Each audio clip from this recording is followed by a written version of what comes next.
যাদের হৃদয়ে আছে আল্লাহর ভয়, তারা কভু পথ ভুলে যায় না।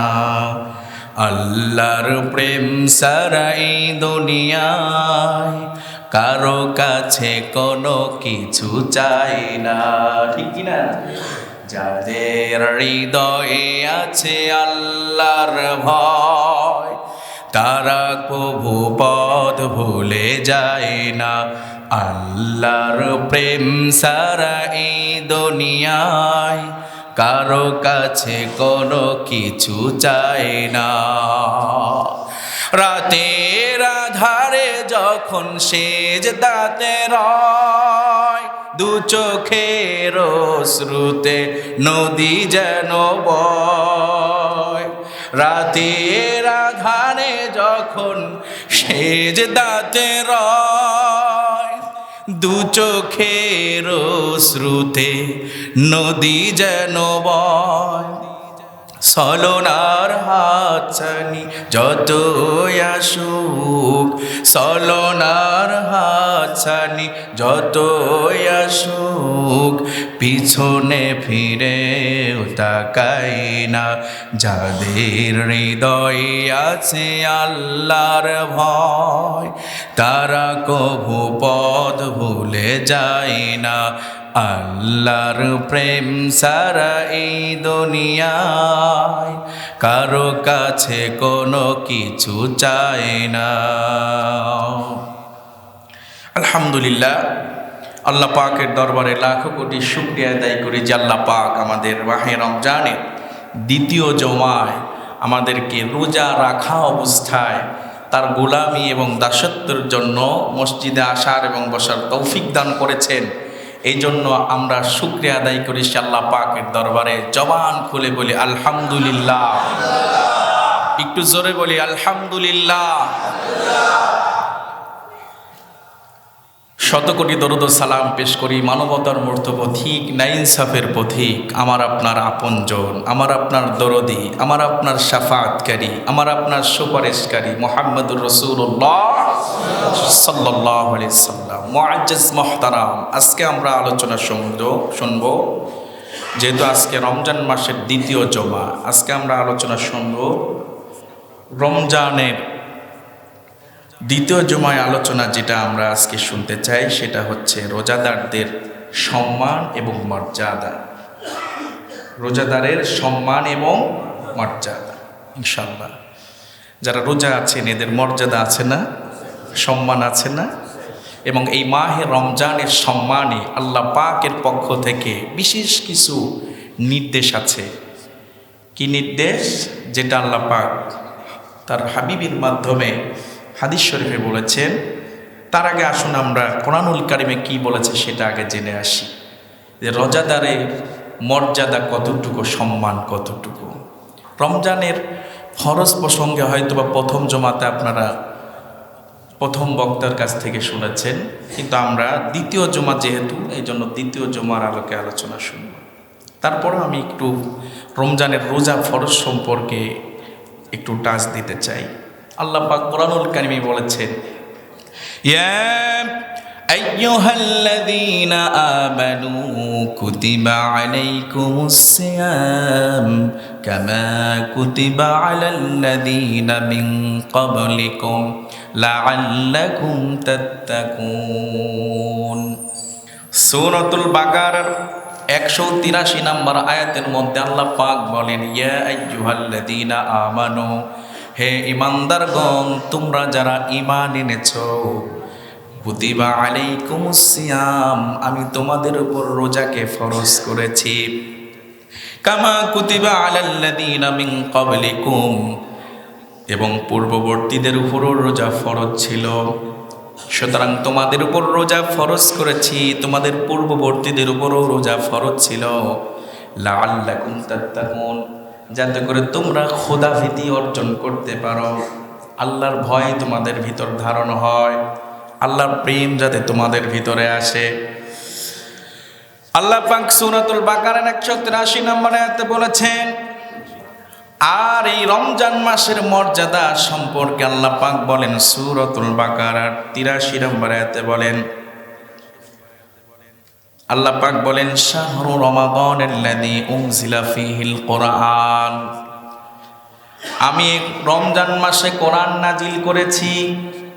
আল্লাহ পাক এই রমজান মাসটাকে মর্যাদাশীল করেছেন কারণ এই মাসটা হচ্ছে কোরআন নাজিলের মাস। কিসের মাস? কোরআন নাজিলের মাস। উনজিলা ফীহিল কুরআন হুদান লিন-নাস, এবং মানুষের জন্য হেদায়েতের মাস। কিসের মাস? হেদায়েতের মাস। হুদান লিন-নাস, মানুষের জন্য হেদায়াত। এই কোরআনটা হচ্ছে মানুষের হেদায়েতের জন্য এসেছে। কিসের জন্য? হেদায়েতের জন্য। সম্মানিত বাবাজিরা আমার, মুরব্বীরা আমার, যুবক ভাইরা আমার, আমরা গভীর কান্না গিয়ে আলোচনাটা শোনার চেষ্টা করব যে আল্লাহ পাক রমজান মাসে রোজাদারদের সম্মান এবং মর্যাদা বৃদ্ধি করেছেন। রমজান মাসটাকে কোরআনের জন্য মর্যাদাশীল করেছেন। আর আল্লাহ পাক এই রমজান মাসের কারণে বিশেষ কিছু নির্দেশ আছে। যেমন নির্দেশ হলো, ১ নাম্বার নির্দেশ হলো আন আবি হুরায়রা রাদিয়াল্লাহু তাআলা আনহু قال قال رسول الله صلى الله عليه وسلم, হযরত আবু হুরায়রা রাদিয়াল্লাহু তাআলা আনহু থেকে বর্ণিত, তিনি বলেন নবী করিম সাল্লাল্লাহু আলাইহি ওয়াসাল্লাম ইরশাদ করেছেন, ইদা ফুতিহাত আবওয়াবুস সামা, যখন রমজান মাস আগমন করে তখন আসমানের দরজাসমূহ আল্লাহ পাক খুলে দেয়। সুবহানাল্লাহ। কাদের জন্য? রোজাদারদের জন্য। সুবহানাল্লাহ বলে। এই জন্য রোজাদারদের অনেক সম্মান। তাহলে ১ নাম্বার পয়েন্ট হলো আল্লাহ পাকের আসমানের দরজাসমূহ রোজাদারদের জন্য খোলা। রোজা রাখা অবস্থায় আল্লাহর বান্দা যখন আল্লাহরে আল্লাহ বলে ডাক দেয়, সরাসরি আল্লাহর কাছে চলে যায়। সুবহানাল্লাহ। আসমানের দরজা খোলা। বান্দার সাথে আল্লাহর কতটা সম্পর্ক হয়ে যায়। রমজান মাসে আপনি একটা তাসবিহ পড়বেন, সরাসরি আল্লাহর কাছে চলে যাচ্ছে। আল্লাহকে ডাকবেন, সাথে সাথে আল্লাহ রোজাদারদের ডাককে কবুল করে নেয়। বলেন সুবহানাল্লাহ। আসমানের দরজা খোলা। ১ নাম্বার। ২ নাম্বার হলো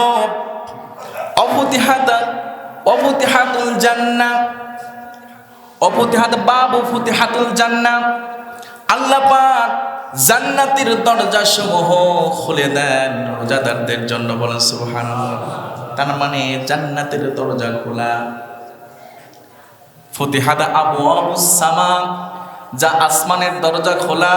ফুতিহাত আবওয়াবুল জান্নাহ, জান্নাতের দরজাগুলো খোলা শুধুমাত্র রোজাদারদের সম্মানে। বলেন সুবহানাল্লাহ। এই জন্য আমরা যারা রোজা রেখেছি, রোজা রাখা অবস্থায় আছি, আমরা কিন্তু আল্লাহ পাকের জিম্মায়। বলেন সুবহানাল্লাহ। কারণ হলো আল্লাহ পাক বলেন as-sawmu লি, রোজা হলো আমার জন্য, ওয়া আনা আজজি বি, আর আমি আল্লাহ এর প্রতিদান দেব। সাওমু লি, লিটা আমার ক্ষেত্রে ব্যবহার হয়েছে, এটা জমিরের ক্ষেত্রে। লি মানে আমার, লি মানে কি? আমার। সাওমু লি, রোজা আমার জন্য, আর এর প্রতিদান আমি আল্লাহ পাক দিব। সেই জন্য রোজাদার হচ্ছে আল্লাহর জিম্মায়। কারণ আল্লাহ পাককে ভয় করার জন্য আমি আপনি রোজা আছি, আল্লাহর সন্তুষ্টির জন্য রোজা আছি। সুতরাং আল্লাহ পাক দেখেন রোজাদারদের কি সম্মান দিয়েছেন। তাদের সম্মানে জান্নাতের দরজাগুলো পটপট করে খুলে আছে। বলেন সুবহানাল্লাহ। ২ নাম্বার, আল্লাহ পাক রোজাদারদের সম্মানে অগুল্লিকাত আবওয়াবু জাহান্নাম, আল্লাহ পাক রোজাদারদের সম্মানে জাহান্নামের দরজাগুলো বন্ধ করে রেখেছে। জাহান্নাম শাস্তির জায়গা না, সুখের জায়গা, কষ্টের জায়গা। আল্লাহ পাক বলেন, তারা হাবিবের জবানে বলে দিয়েছেন, ও বন্ধু বলে দেন আমার এই রোজাদারদের সম্মানে আমি জাহান্নামের দরজাগুলো একটা মাস বন্ধ রেখে দিলাম। সুতরাং এই জন্য আমরা যারা রোজা রেখেছি এটা কার খুশির জন্য বলেন? আল্লাহর খুশির জন্য। এই জন্য মানুষের সন্তুষ্টির জন্য কখনো রোজা রাখা যায় না, যায় নাকি? অন্যান্য ইবাদতের ক্ষেত্রে আলাদা, কিন্তু রোজাটা আর একটু ব্যতিক্রম।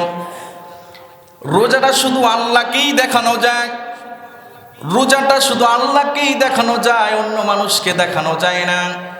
সুতরাং এই জন্য রোজাটা হলো আত্মিক ইবাদত। রোজা রেখেছেন, কষ্ট হয়, খেতে মন চায় না, যদি মন চায়ও আমার আল্লাহ দেখছে, বলেন সুবহানাল্লাহ। কষ্টটাও আল্লাহ দেখে, রোজা রাখা অবস্থায় একটা প্রশান্তি সেটাও আল্লাহ দেখে। মুমিনের ভিতরে একটা সুন্দর সুমিষ্টি, ভিতরে একটা অনুভূতি কাজ করে, আল্লাহ আমি রোজা আছি তোমার খুশির জন্য, তুমি আমাকে মাফ করে দাও, বলেন সুবহানাল্লাহ।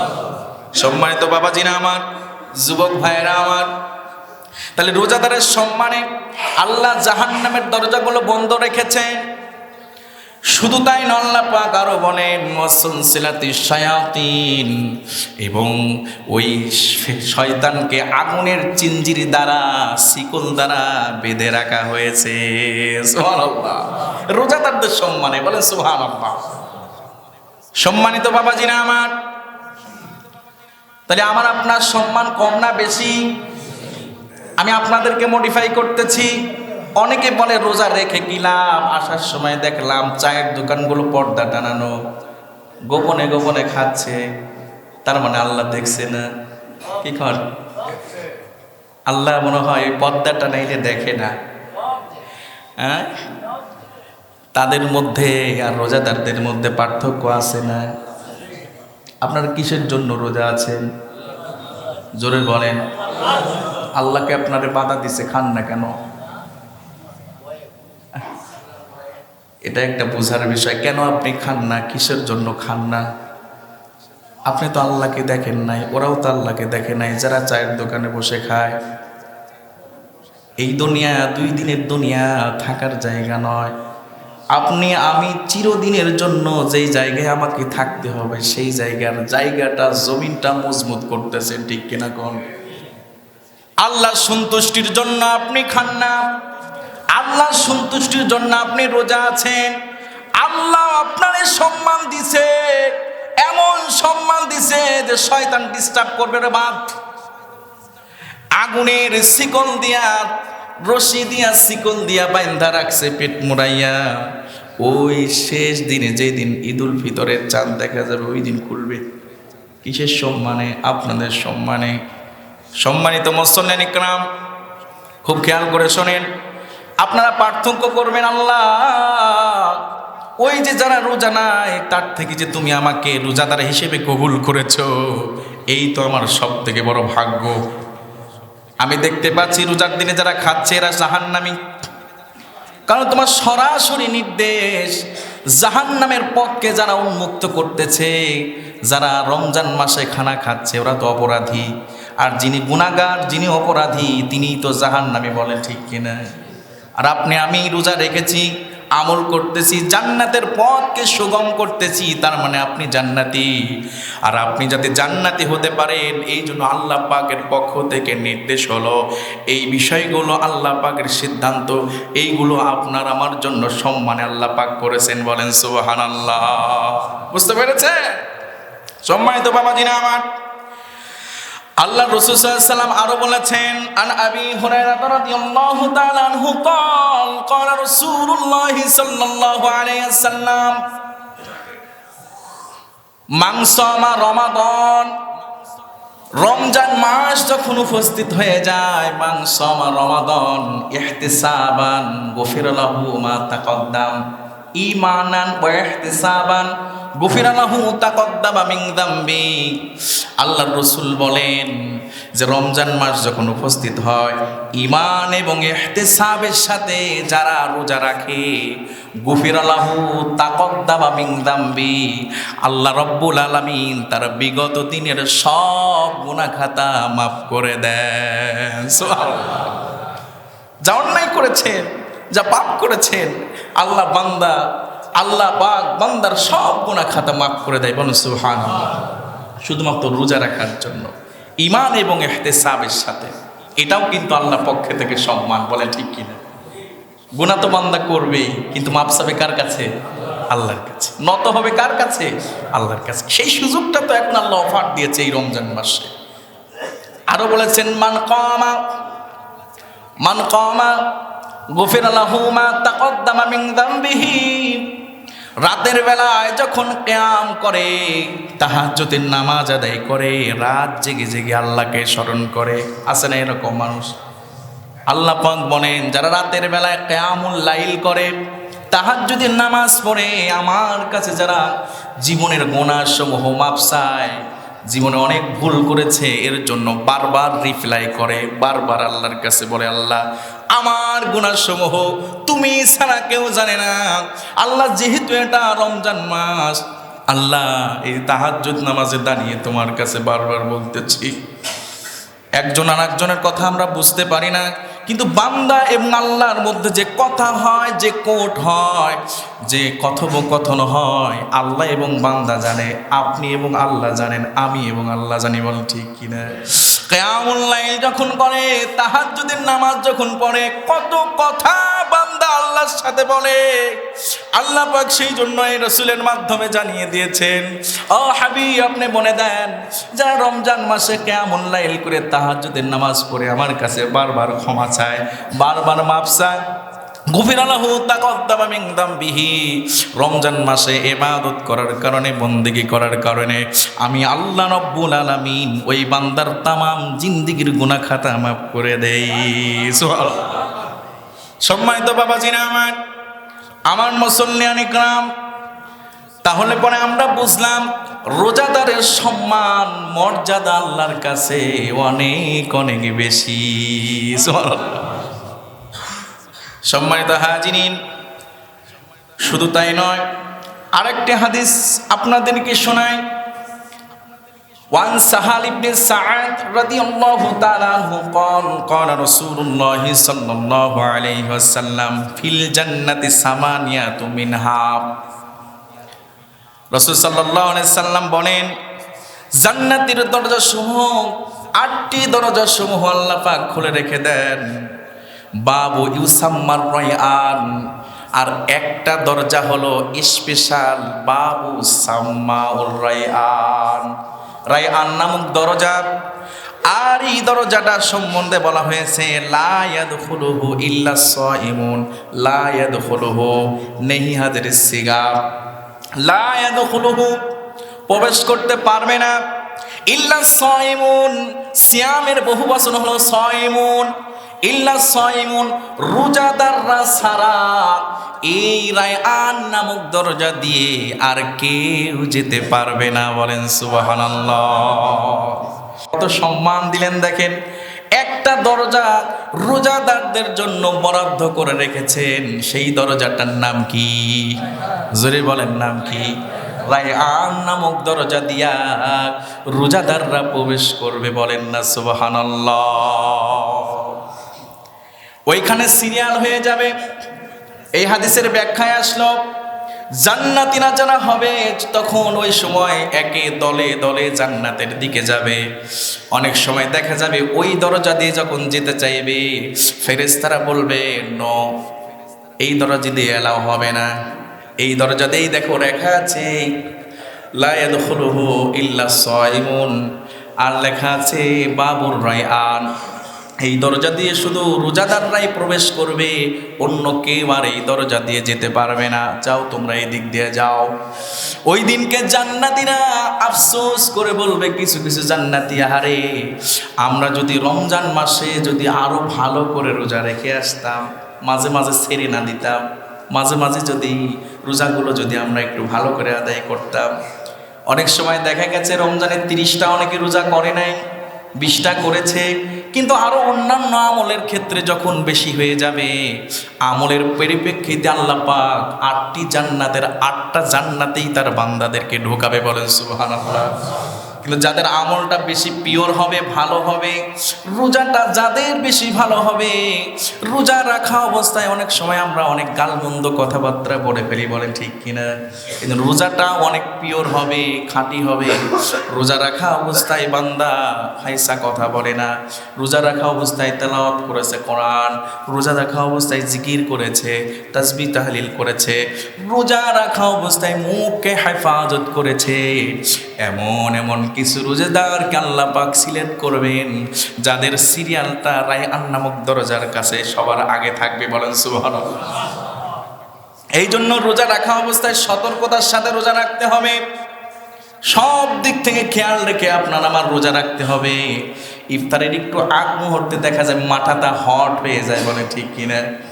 গালাগালি শুরু করে দেয়, ইফতারে আসতে দেরি হলে অবস্থা খারাপ, বলেন ঠিক কিনা? এই জন্য আমাদেরকে সব দিক সতর্ক থেকে রোজা রাখতে হবে, যাতে ওই রায়আন নামক দরজার সবার সামনে আমার নামটা থাকে, বলেন সুবহানাল্লাহ। এই জন্য আমলের পরিপ্রেক্ষিতে আল্লাহ পাক জান্নাত দিবেন। রোজাদারদের আমল যাদের বেশি ভালো হবে, রোজা যাদের ভালো হবে, তাদের ওই রায়আন নামক দরজার সামনে আগে সিরিয়াল থাকবে, অন্যরা কেউ যেতে পারবে না। এই জন্য জান্নাতীদের ভিতরেও আল্লাহ পাক পার্থক্য করবেন, এই জন্য জান্নাত ডিফারেন্স করবেন, এই জন্য। কারণ জান্নাত হচ্ছে 8টা। জান্নাত কয়টা? এই 8টা জান্নাতে 8 শ্রেণীর আল্লাহর বান্দারা থাকবে, বলেন সুবহানাল্লাহ।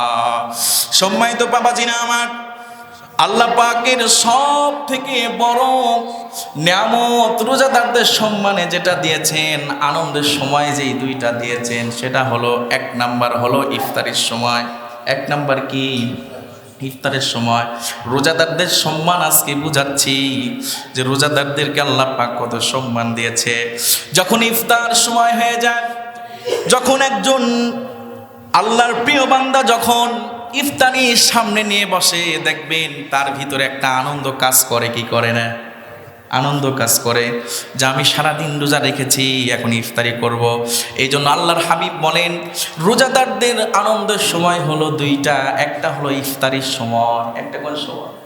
একটা হলো ইফতারের সময়, আর একটা আনন্দের সময় হলো সেটা হচ্ছে মরার পরে আখিরাতে, সেটা হলো জান্নাতে, বলেন সুবহানাল্লাহ। জান্নাতে যেই আনন্দের সময়টা হবে সেটা হলো আল্লাহ পাকের দিদার। সেটা কি? আল্লাহ পাকের দিদার। তাহলে রোজাদারদের কত সম্মান! আল্লাহ পাকের দিদারটাই হলো সব থেকে ইম্পর্টেন্ট বিষয়। আল্লাহ রাব্বুল আলামিনকে আমি দেখব, আপনি দেখবেন। ওই দিন জান্নাতের ভিতরে যখন আল্লাহ পাক যখন দেখা দিবেন, আল্লাহ রাব্বুল আলামিন যখন সামনে আসবেন, আল্লাহকে দেখার স্বাদ সেদিন মিটবে না। সুবহানাল্লাহ। ও আমার ভাই জানে না, ও আমার মুসল্লিন ইকরাম শোনেন, কাল হাসরের ময়দানে আল্লাহ রাব্বুল আলামিন তিনি আমাদেরকে দেখা দিবেন এবং জান্নাতের ভিতরে দেখা দিবেন। কিন্তু হাসরের ময়দানে যখন দেখা দিবেন, সেই দিনকে সবাই দেখতে পাবে না, কিন্তু জান্নাতের ভিতরে জান্নাতীরাই থাকবে, সেদিন সবাই দেখতে পাবে, বলেন সুবহানাল্লাহ। আমি যদি আমার আল্লাহরে দেখতে না পাই, আমি যদি আমার রবরে দেখতে না পাই, তাহলে এই জীবনটাই তো বৃথা, বলেন ঠিক কিনা? আমি সেই দিন যদি আমার আল্লাহরে দেখতে পাই, আমার আল্লাহর দিদার যদি সেই দিন পাই, আমার আর কোনো দুঃখ থাকবে না, আমার আর কোনো কষ্ট থাকবে না। আল্লাহর বান্দা তো তখনই সাকসেস হয়ে যাবে, তখনই সে সাকসেস হবে যখন তার আল্লাহরে দেখতে পাবে। আমার আল্লাহ কেমন, আমার আল্লাহর চেহারাটা কেমন আমি জানি না। সম্মানিত ভাইরা আমার আল্লাহ যখন আসবে, এলাম হয়ে যাবে, এখন আমার রব আসতেছে, এখন আমাদের আল্লাহ আসতেছে, তোমাদের সামনে দেখা দেবে। ওই দিনকে যদি আমি দেখতে না পাই, তাহলে আমি কেমন আল্লাহর বান্দা হইলাম? আমি কেমনে আল্লাহর বান্দা হইলাম যে আমার আল্লাহরে আমি দেখতে পাইলাম না? যারে না দেখা সারাটা দিন কাটাই, খাই না, কত খাবার সামনের পর ঘরে, যারে না দেখা 5 ওয়াক্ত ইবাদত করি, যারে না দেখা জিকির করি, তারে তো আমরা কেউ দেখি নাই। কিন্তু যারে না দেখা ভালোবাসলাম, না দেখা ইবাদত করলাম, না দেখা রোজা রাখলাম, আমার আল্লাহ বলেন হাদিসে কুদসির মধ্যে আসছে, আমি আমার বান্দারে দেখা দিব ওই দিন জান্নাতের ভিতরে। রোজাদাররা জান্নাতের ভিতরে যাইবে, আল্লাহর পক্ষ থেকে এলান দেবে, ও রোজাদাররা কোথায় তোমরা আছো, আসো এখনই তোমাদেরকে আমি আল্লাহ দেখা দিব। এলাও হয়ে যাবে, আল্লাহ চলে আসবে। ওই দিন সমস্ত রোজাদাররা আল্লাহকে চেয়ে চেয়ে দেখবে, আল্লাহর চেহারার দিকে তাকিয়ে থাকবে, কত কথা বলবে, কত গুণগান গাইবে, আল্লাহ তুমি এত সুন্দর, আগে যদি জানতাম আরো বেশি ইবাদত করতাম, আরো যদি জানতাম রমজান মাসে আরো বেশি তোমার বন্দেগী করতাম, তুমি কত সুন্দর, তুমি কত সুন্দর, এইভাবে বলতে থাকবে। আমি একজন ইমানদার, আপনি একজন ইমানদার, আপনি একজন মুসলমান, আমি একজন মুসলমান, আমি মুসলমান হিসেবে, আল্লাহর বান্দা হিসেবে আল্লাহকে যদি দেখতে না পাই, জান্নাতে যদি না যেতে পারি, আমার মতো ব্যর্থ মুসলমান, আমার মতো অপদার্থ আর কেউ নাই। এই জন্য আজ থেকে, এখন থেকে নিয়ত করবেন, আল্লাহ জান্নাতের ভিতরে তোমারে যেন দেখতে পাই, আল্লাহ জান্নাতের ভিতরে তোমারে যেন দেখতে পাই। রোজা রাখবেন আর মনে মনে আত্মসমালোচনা করবেন, আল্লাহ কাউরে কষ্ট দিতে চাই না, কাউরে আঘাত দিতে চাই না, ও মালিক তুমি ইমানের উপর রাখো, লা ইয়ারহামুল্লাহ মান লা ইয়ারহামুন নাস। আল্লাহর হাবিব বলেন, যিনি মানুষের উপর দয়া করেন আল্লাহও তার উপর দয়া করে, বলেন সুবহানাল্লাহ। এই যে রমজান মাস আসছে, এমন ভাবে চলবেন যে একজন মানুষকে ইফতারি খাওয়াবেন, একজনকে পোশাক দিবেন, একজনকে ভালোবাসবেন, আল্লাহ আপনার প্রতি দয়া করবে। সুতরাং এই রমজান মাসে যে যত দান সদকা করবে, আল্লাহ পাক এর দ্বিগুণ থেকে দ্বিগুণ 70 গুণ বাড়ায় ফেরত দেবে, বলেন সুবহানাল্লাহ। এই জন্য আমরা যারা এখানে অবস্থান করে আছি, আমরা যারা মসজিদে নামাজ পড়ার জন্য আসছি, এই রমজান মাসে দান করলে আল্লাহ পাক বেশি নেকি দেন না কম দেন? এই জন্য আপনাদের কাছে বলবো যে আল্লাহর দিদার যদি পেতে চান, আল্লাহর সাক্ষাৎ যদি পেতে চাই, তাহলে আমলের বেশি দরকার আছে না নাই? এই জন্য আপনাদের মসজিদ, আপনাদের মসজিদ এই দোতলায় টাইলস হবে, কি হবে?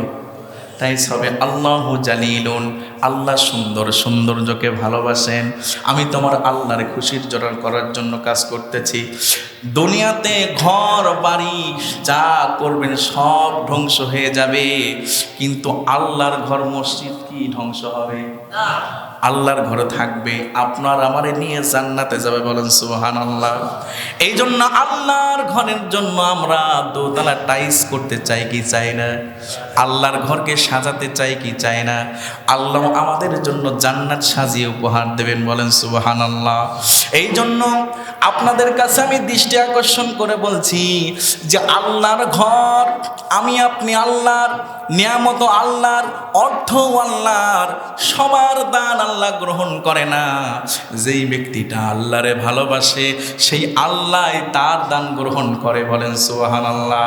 এই যে সে চায় কে কত টাকা দেবেন, কতটুকু টাইলস দিবেন, 2 মিনিটের ভিতর বলবেন যে উপরে টাইলস করার জন্য এই কয় টাকা দেব, আল্লাহর খুশির জন্য উপরে টাইলস করার জন্য এত টাইলস দিব। শুধু কমিটির কাছে বলে দেবেন, যদি আমার কাছে বলতেছেন আমি খাস করে দোয়া করে দেব। আপনারা কে আছেন যে আল্লাহর ঘরের জন্য টাইলস করার জন্য টাকা দিতে চান? এমন কেউ কে আছেন? আছেন এখানে যে আল্লাহর ঘরের জন্য টাইলস করার জন্য টাকা দেব? কমিটির কাছেও দিতে পারেন, আমার কাছে একটু জানিয়ে দিলে আমি একটু দোয়া করে যেতাম যে আল্লাহর ঘরের দোতলার টাইলস করার জন্য আপনারা এত টাকা দিবেন। আল্লাহ রব্বুল আলামিন প্রত্যেকের দান কবুল করে নেবেন। যে যাই গোপনে প্রকাশ্যে দান করবেন, বলেন ঠিক কিনা? কার খুশির জন্য দান করবেন? আল্লাহর খুশি করার জন্য দান করবেন। আসুন একটু জিকির করি আর দান দিতে থাকি, বলেন লা ইলাহা, জোরে লা ইলাহা, কোটা চালাই দেন, লা ইলাহা